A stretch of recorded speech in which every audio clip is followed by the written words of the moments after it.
2 দিন পর পর বাংলাদেশে এসব কি শুরু হয়ে গেল? চাঁদাবাজির বিরুদ্ধে কথা বলার জন্য সাংবাদিক তুহিনকে দুনিয়া থেকে সরিয়ে দেওয়া হলো।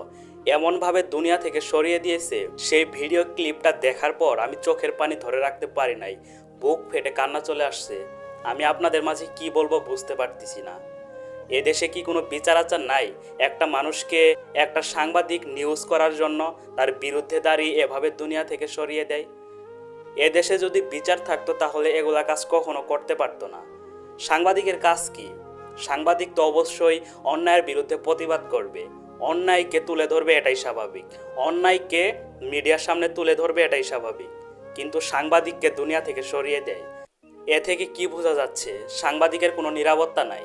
একটা সাংবাদিকের যদি নিরাপত্তা না থাকে তাহলে এদেশে কিসের নিরাপত্তা আছে? তাহলে আপনার আমার কি নিরাপত্তা আছে? মানুষের কোনো নিরাপত্তা নাই। এ থেকে বোঝা যাচ্ছে একটা মানুষকে এভাবে রাস্তার মধ্যে দুনিয়া থেকে সরিয়ে দেয়। গাজীপুর চৌরাস্তার ঘটনা। গাজীপুর চৌরাস্তায় ফুটপাতে কিছু দোকানপাট ছিল। ফুটপাতের এই দোকানপাটের মধ্যে নাকি চাঁদা দাবি করে, সেই চাঁদার বিরুদ্ধে লাইভ করেছিল এই সাংবাদিক। এই সাংবাদিক তুহিন সেই চাঁদার বিরুদ্ধে কথা বলেছিল। কিন্তু যারা চাঁদা তুলতেছিল তারা তার উপরে ক্ষেপে যায় এবং তাকে দুনিয়া থেকে সরিয়ে দেয়। তাকে এমনভাবে নৃশংসভাবে দুনিয়া থেকে সরিয়ে দিয়েছে যে এটা দেখার পর আমি চোখের পানি ধরে রাখতে পারি নাই। এটা আপনারাও দেখেছেন। আপনারা তো দেখেছেনই যে কিভাবে দুনিয়া থেকে সরিয়ে দিয়েছে। যদি এই দেশে বিচার থাকতো তাহলে এইগুলা কাজ কখনো করতে পারতো না। এখন পর্যন্ত তাদেরকে গ্রেফতার হলো না। এখন পর্যন্ত এটার বিচার আমরা পাচ্ছি না। গত কিছুদিন আগে তো সোহাগের সাথে কি ঘটেছে এটা তো আপনারা সকলেই জানেন। সোহাগের সাথে যেই ঘটনাটা ঘটছে, সোহাগের সাথে ঘটে যাওয়া ঘটনার বিচার কিন্তু আমরা আজকে পর্যন্ত পেলাম না। দেখুন, সেম ঘটনা ঘটেছে এই সাংবাদিক তুহিনের সাথে।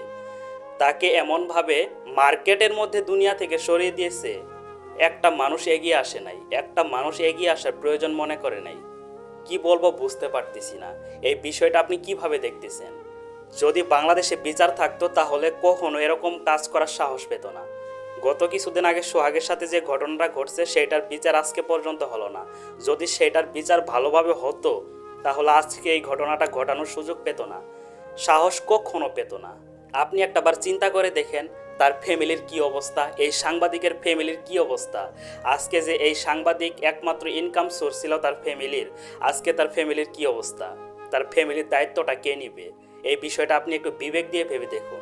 এই সাংবাদিক তার ফ্যামিলির একমাত্র ইনকাম সোর্স ছিল, তাকে এভাবে দুনিয়া থেকে সরিয়ে দেওয়া হয়েছে। আজকে তার ফ্যামিলির দায়িত্বটা কে নিবে? আপনি এই বিষয়টা একটু বিবেক দিয়ে ভেবে দেখুন। আসলে কি বলবো বুঝতে পারতেছি না। বাংলাদেশে 2 দিন পর পর কি ঘটনা ঘটে, এমন এমন কিছু ঘটনা ঘটে যেগুলা নিয়ে কি বলবো বুঝতে পারি না। এগুলা বিষয় নিয়ে কিছু বলার নাই। হায়রে বাংলাদেশ! এই বিষয়গুলো আপনি কিভাবে দেখতেছেন একটু কমেন্টে জানিয়ে যাবেন। আর আজকের ভিডিওটা আপনি একটু প্রচুর পরিমাণে শেয়ার করে দিবেন, যাতে সকলেই এই ঘটনাটা জানতে পারে এবং এটার বিচার যাতে সবাই দাবি করতে পারে।